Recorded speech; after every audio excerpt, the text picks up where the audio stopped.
Alors, mesdames et messieurs, merci d'être là malgré la météo. Je crois qu'on a eu la bonne idée de monter ce Barnum ce matin. Madame Gaëlle Grasset, directrice régionale de la SNCF Immobilier. Monsieur Mathias Niepce, sous-préfet chargé de la politique de la ville.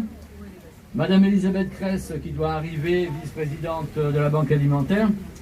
Madame Maria Alice Pelé, vice-présidente de la région Occitanie. Mesdames, messieurs les élus, chers partenaires, chers bénévoles, chers amis, c'est avec une grande émotion et une grande fierté que nous vous accueillons aujourd'hui pour l'inauguration de l'épicerie solidaire de la Table Ouverte.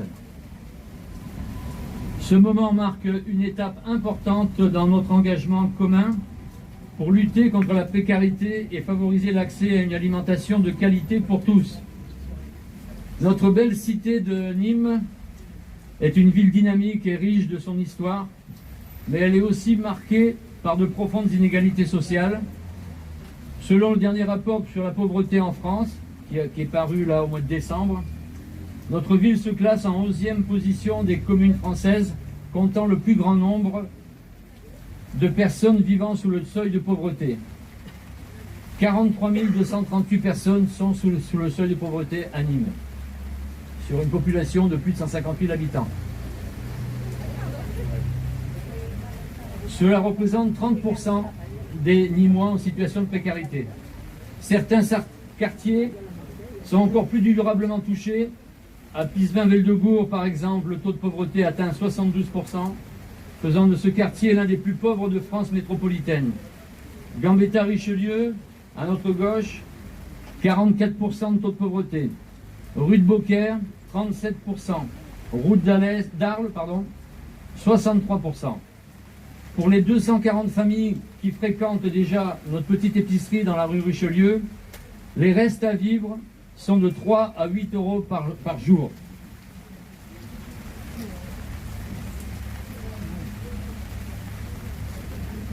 Cette réalité sociale ne peut nous laisser indifférents. Table Ouverte œuvre depuis de nombreuses années pour accompagner les personnes en situation de précarité, en proposant des services essentiels à leur quotidien. Cette épicerie solidaire va compléter nos actions que nous développons depuis 38 ans. Elle s'ajoute à l'espace Solidarité Insertion au 44 rue Richelieu et au lieu d'accueil parents-enfants, la Virgule, au 29 rue Villars. Notre épicerie solidaire s'inscrit pleinement dans cette dynamique en permettant aux familles, aux personnes seules, aux retraités et à tous ceux qui en ont besoin d'accéder à des produits alimentaires et d'hygiène à des prix réduits, tout en favorisant l'entraide et le lien social.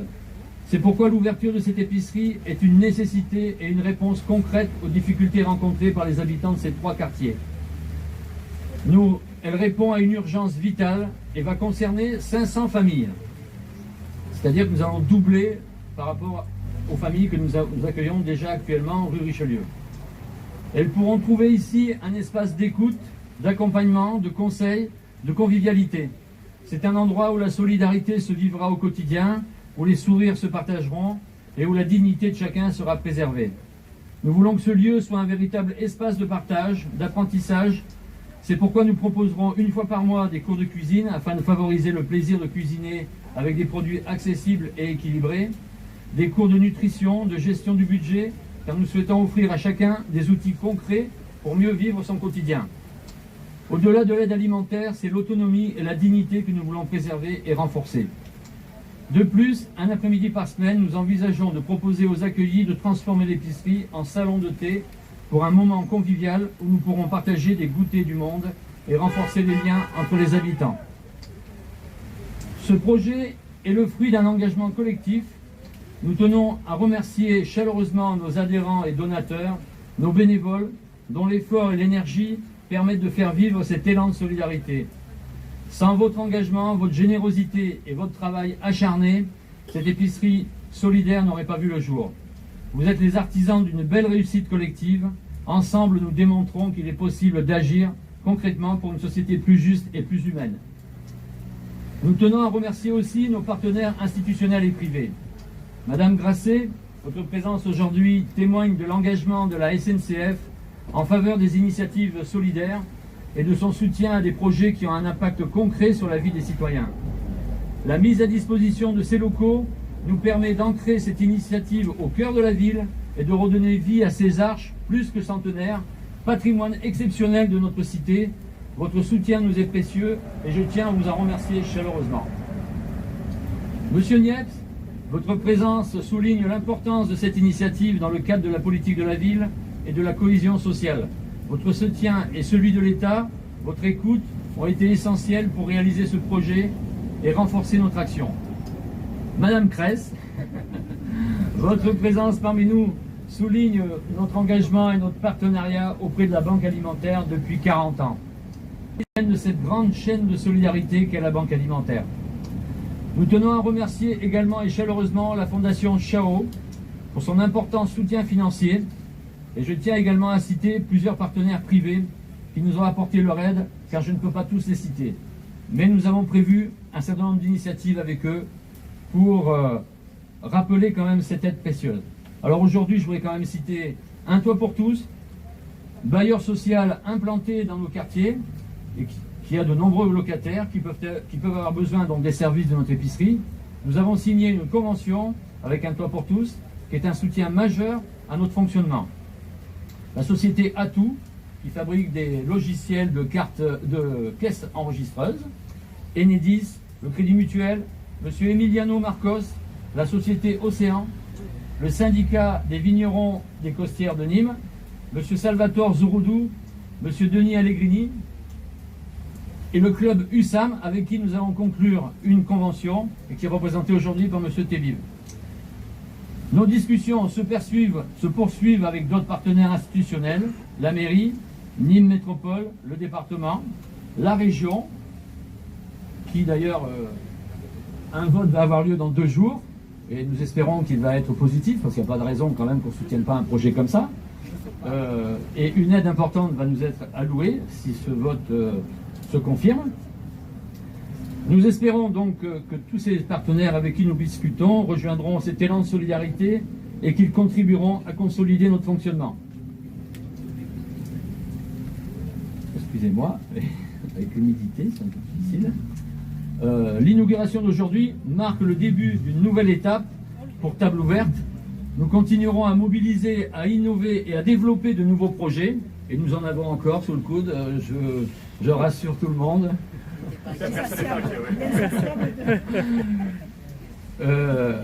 Et à développer donc de nouveaux projets pour renforcer la solidarité et améliorer la qualité de vie des habitants de Nîmes. D'ailleurs, aujourd'hui, on inaugure la première arche. Et vous avez vu qu'il y en a encore 3 autres en préparation, là, derrière. Et nous en avons encore 5 autres derrière également pour quelques étapes suivantes. Enfin, je voudrais m'adresser à tous les futurs usagers de cette épicerie. Vous êtes au cœur de ce projet. Cet espace est le vôtre. Nous espérons qu'il répondra à vos besoins et vous apportera un soutien précieux dans votre quotidien. Merci à toutes et tous pour votre présence, pour votre engagement, pour votre soutien. Ensemble, faisons vivre cette épicerie solidaire, donnons-lui tout son sens, celui d'un lieu où chacun trouve sa place, où la solidarité n'est pas un mot, mais une action concrète au service des autres. Que cette inauguration marque le début d'une belle aventure humaine et solidaire. Merci.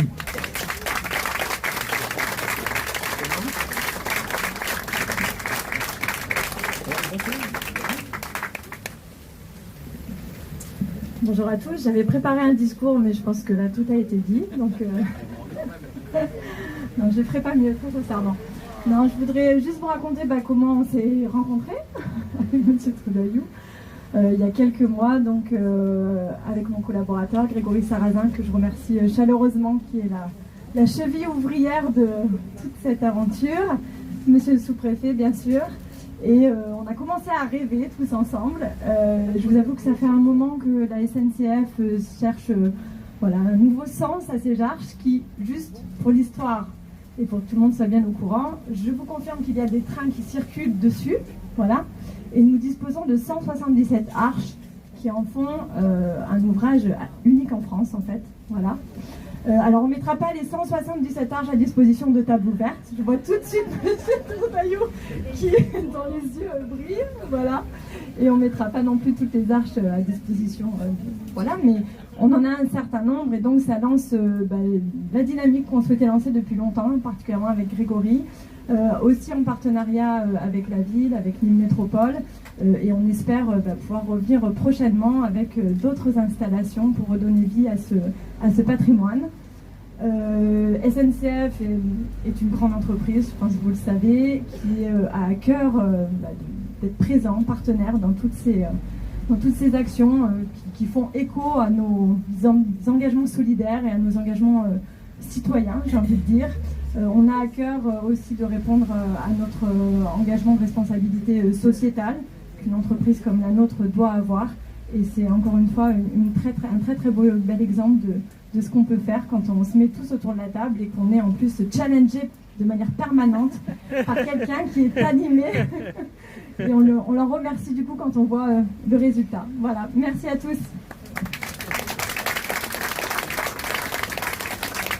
Alors, avant de passer la parole à Monsieur Niepce, sous-préfet, j'ai omis tout à l'heure, je m'en excuse, de signaler, donc Monsieur le maire a été empêché, il s'est excusé. Monsieur Proust nous avait annoncé sa venue également, mais il s'est excusé tout à l'heure qu'il avait un empêchement. Et je salue parmi nous Monsieur Plantier, premier adjoint de la ville de Nîmes. Monsieur Niepce.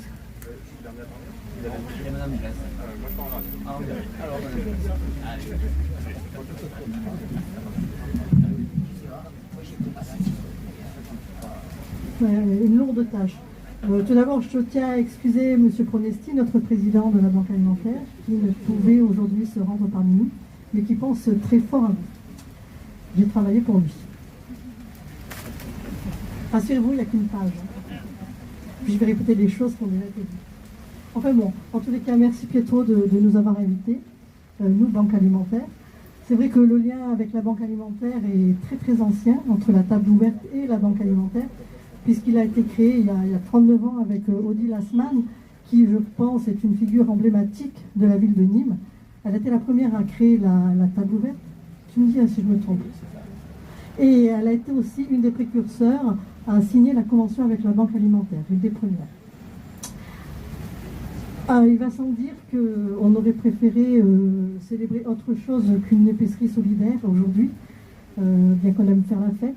Pourquoi ? Parce que ça démontre encore une fois que notre département est en augmentation constante dans la précarité. Je suis obligée de mettre mes lunettes, je croyais que j'arrivais pas à lire. Mais... je voulais pas lire, je voulais l'apprendre par cœur, mais je ne suis pas arrivée. Bon, il va sans dire que je suis, comme disait hier Mathias, moi aussi je suis une personne positive, tout le temps positive, et je trouve que d'un mal sort toujours un bien. Alors pourquoi je dis ça ? Parce qu'aujourd'hui, devant vous, je peux vous assurer que l'esprit de solidarité qui existe entre la table ouverte et la Banque alimentaire, ou entre Pietro et moi, ça fait bien comme ça, et ce partage qui existe entre nos associations, c'est ce qui m'anime, à une époque où en effet beaucoup de gens promulguent la haine, l'intolérance et adorent monter les gens les uns contre les autres. Les objectifs de la Banque alimentaire, c'est toujours de lutter contre le gaspillage alimentaire et d'aider l'homme à se reconstruire dans tous les sens du terme. Et je pense, Pietro, que tu es exactement sur la même longueur d'onde. Ne lis pas ce que j'ai écrit là, parce que j'ai écrit court. Toutes les actions que tu mènes et aujourd'hui l'ouverture de cette épicerie solidaire répondent parfaitement à ce défi fondamental qui est de combattre la pauvreté. Alors sois certain que nous continuerons à t'aider, comme nous l'avons fait par le passé. Il faut savoir quand même que la Banque alimentaire a aidé à 30 tonnes de colis, de denrées alimentaires qui ont permis de servir des colis, et aussi 8 tonnes pour l'épicerie de Richelieu en 2024. Alors on continuera, pas de problème, à faire tout ce qu'on peut dans la mesure de nos moyens. Si tu nous laisses un peu quelques arches encore, parce que nous aussi on en veut. Après tout, autant faire la publicité pour nous. Voilà, donc je voudrais vraiment que cette épicerie solidaire, et puis quand je dis je dis nous, Banque alimentaire, nous voulons vraiment que cette épicerie solidaire reste un lieu de vie et de partage, et je dirais donc longue vie à Esperanza.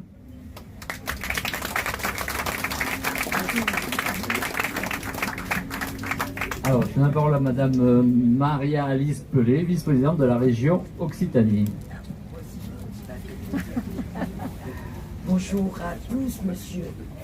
Oui, le département? Il n'y a pas de protocole entre nous. Hein, ça te va? Tu veux prendre la parole avant moi? Non, parce qu'après, j'aurais plus rien à dire, tout aura été dit. Donc, bon, c'est un sujet qui me passionne, donc j'ai essayé de faire un petit texte pour pas être trop longue. On va faire quoi? On va faire mesdames, messieurs. Donc, moi, je suis très heureuse aujourd'hui d'être là en tant que vice-présidente de la région, en charge de la politique de la ville, pour représenter Carole Delga, notre présidente, à l'occasion de l'ouverture de ces nouveaux locaux. Parce que c'est un projet qui à la fois incarne l'esprit de solidarité, d'entraide qui nous est cher, mais comme ça a été rappelé tout à l'heure, qui soulève quand même des questions profondes sur la réalité sociale de notre époque. Ce lieu est un lieu d'accueil, de partage, de soutien, et c'est un modèle de ce que la société peut offrir. C'est un espace où les plus démunis peuvent trouver de l'aide, un repas, mais aussi, et je dirais presque surtout par les temps qui courent, une écoute, un échange et une main tendue. Aujourd'hui, nous célébrons l'ouverture de nouveaux locaux et je tiens à féliciter chaleureusement les équipes, les bénévoles et tous ceux qui ont œuvré sans relâche pour donner vie à ce projet. Cependant, il est important de souligner qu'au fond, nous aimerions, en tant que société, ne pas avoir à nous réjouir de l'existence de tels lieux. La nécessité d'un tel espace traduit avant tout la réalité d'une précarité qui touche encore trop de nos concitoyens. Ça a été rappelé, mais je pense que c'est d'autant plus important sur ce territoire de marteler. Il y a trop de personnes dans notre société qui n'arrivent pas à joindre les deux bouts et qui peinent à se nourrir convenablement ou qui n'ont tout simplement pas accès aux services de base. Cette réflexion, nous la partageons également à la région.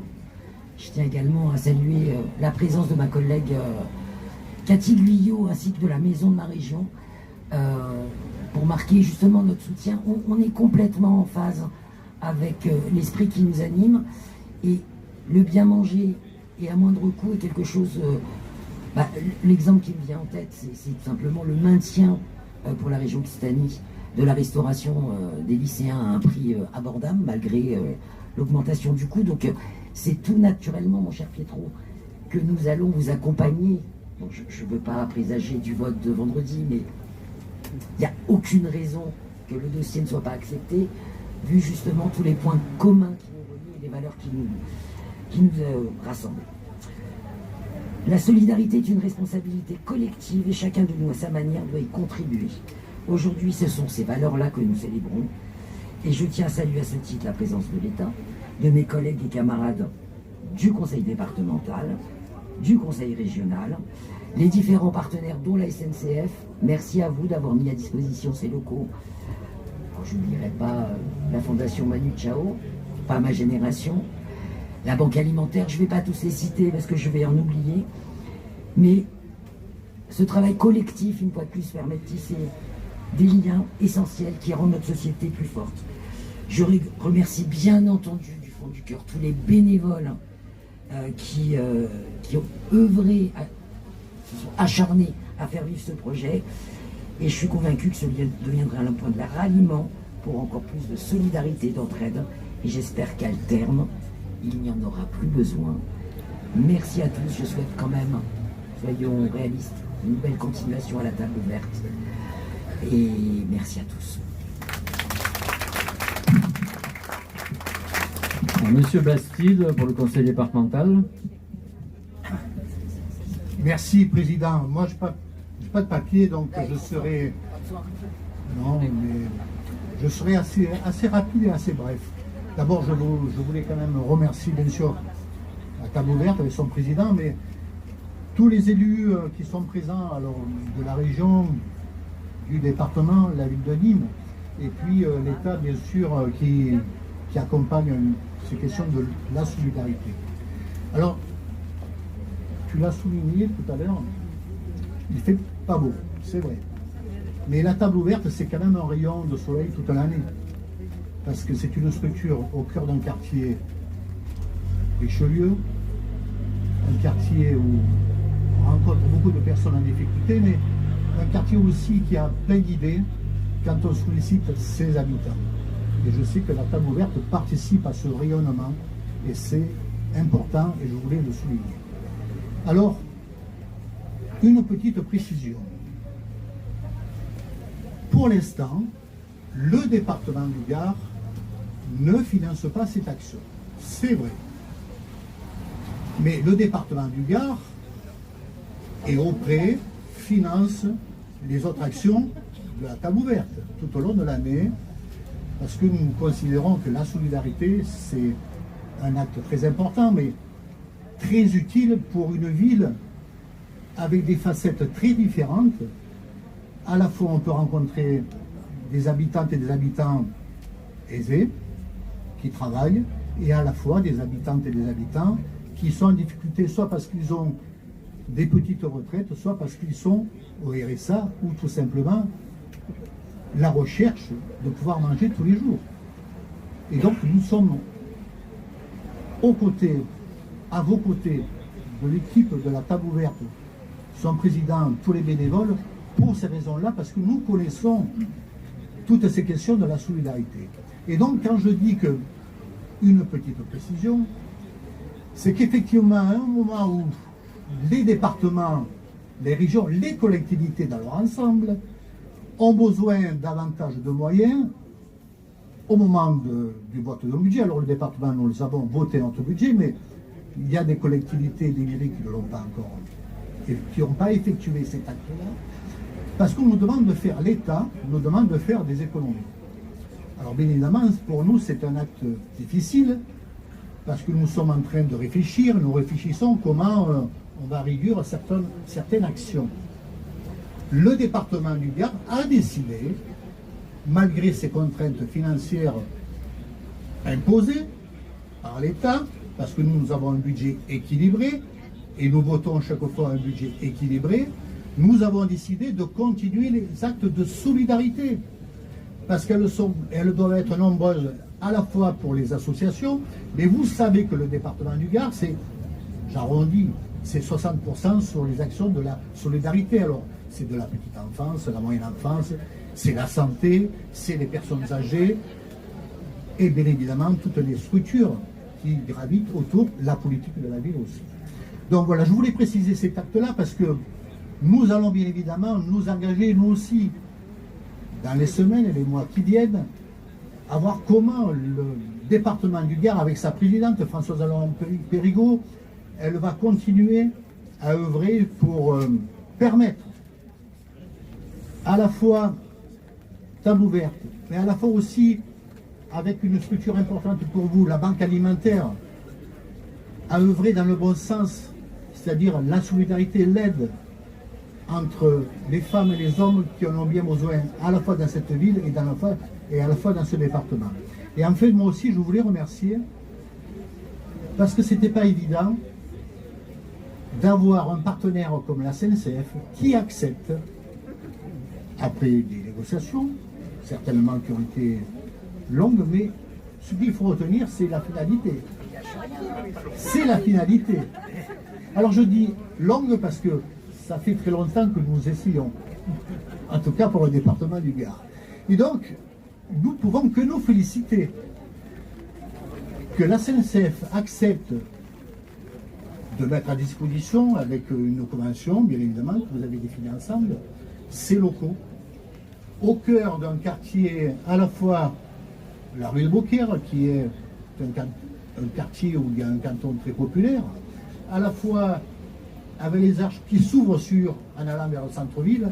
Là, vous voyez, c'est ce rassemblement qui est important pour nous, et c'est pour ça que nous sommes à vos côtés, et que nous continuerons à être à vos côtés. Je tenais à indiquer ces mots-là, tout simplement. Merci de votre écoute.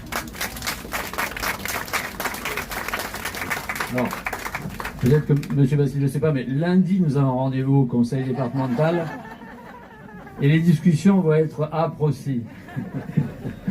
Bon, je vais donner la parole à M. Mathias Niet, le secrétaire général de la préfecture et sous-préfet chargé de la politique de la ville. Secrétaire général adjoint, je ne veux pas me faire crier dessus par mon collègue. Monsieur le Président, cher Pietro, et à travers vous, l'ensemble des bénévoles de la table ouverte, Madame la directrice régionale de la SNCF, Mesdames et Messieurs les élus, vous êtes très nombreux aujourd'hui à nos côtés. Je vais commencer par vous faire une confidence. C'est assez rare dans la vie d'un représentant de l'État, qui reste en moyenne 2 ans sur un poste, que d'assister au lancement d'un projet, puis à son inauguration. Mais ça, c'était sans compter Pietro. Et Pietro, pression sur la SNCF. Et nous, au milieu de ça, qui essayons de mettre de l'huile dans les rouages. En fait, on le dit en rigolant, mais si Pietro a mis la pression comme ça, c'est parce qu'il ressent une urgence. Et une urgence, il y en a une urgence sociale, et vous l'avez très bien décrite dans votre prise de parole initiale. On est dans une ville, dans un département traversé par un phénomène de pauvreté très préoccupant. Et ce lieu va permettre effectivement de contribuer à l'ensemble des réponses que nous, tous ensemble, partenaires publics, partenaires associatifs, partenaires privés, on essaye de construire vis-à-vis de ces populations en difficulté. La localisation ici, elle est très intéressante, elle permet de faire le lien entre 2 quartiers, qui sont 2 quartiers prioritaires, très pauvres, Gambetta-Richelieu, la route d'Arles, et qui sont aussi des quartiers assez différents en politique de la ville, de Pisevin-Val-de-Bourg, de Chemin-Bas d'Avignon. Ce n'est pas des quartiers de grand habitat social, et donc on a moins de tissus associatifs en pied d'immeuble, et donc on a moins de prestations qui sont proposées aux habitants, qui pourtant sont tout aussi pauvres que dans les grands ensembles d'habitat social. Et heureusement qu'on peut compter sur des associations comme la Table Ouverte, j'ai aussi vu l'association de quartier de la route de Beaucaire qui était présente tout à l'heure, pour pouvoir porter la solidarité dans ces territoires-là. Pietro, quand on s'est rencontré la première fois avec Madame Grasset de la SNCF, on avait parlé d'une arche. Puis moi je découvre en chemin que maintenant il y en a combien ? 9. Voilà, puis les cours extérieurs, puis... Bon, toutes ne sont pas dans cet état-là. Il va falloir du temps, il va falloir des moyens, il va falloir un projet social. Mais moi j'ai envie de, et je pense qu'on est assez nombreux à avoir envie de rêver avec vous sur ce que pourrait devenir cet ensemble à l'avenir, parce que des besoins sociaux dans nos quartiers, il y en a, et qu'on a besoin de ressources pour les adresser. Voilà, je voudrais vraiment rendre hommage au travail patient de Pietro, de ses équipes, qui sont une réelle fierté pour notre territoire. Il en a énormément besoin. Merci à toutes et à tous.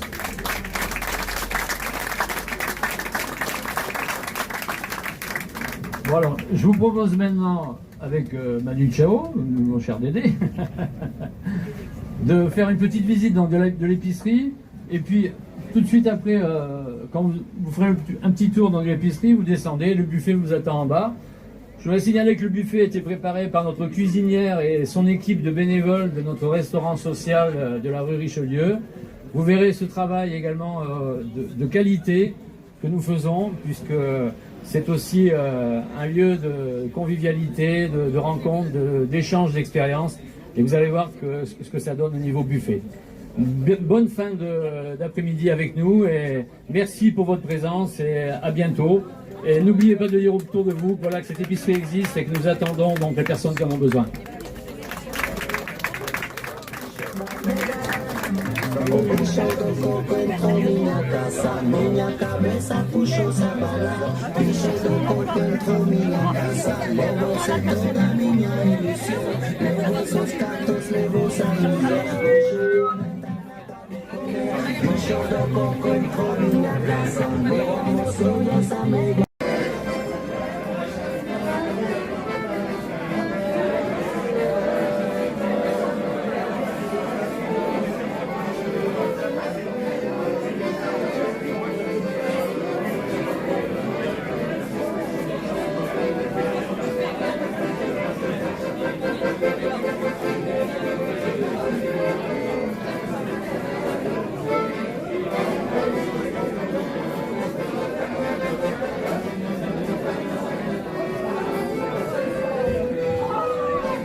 Solo voy con mi pena, sola va mi condena.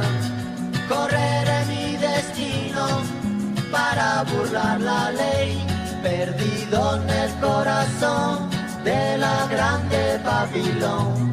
Me dicen el clandestino por no llevar papel. Pa' una ciudad del norte yo me fui a trabajar.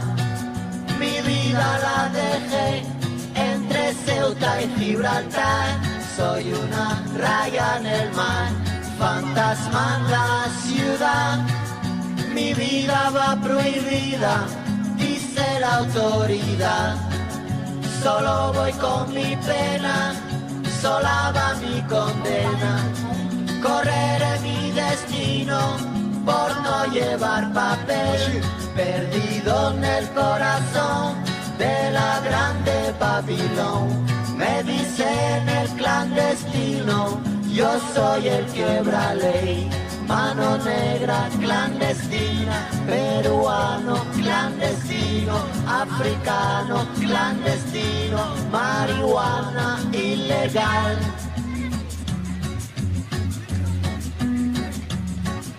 Solo voy con mi pena, sola va mi condena. Correré mi destino para burlar la ley, perdido en el corazón de la grande Babilón. Me dicen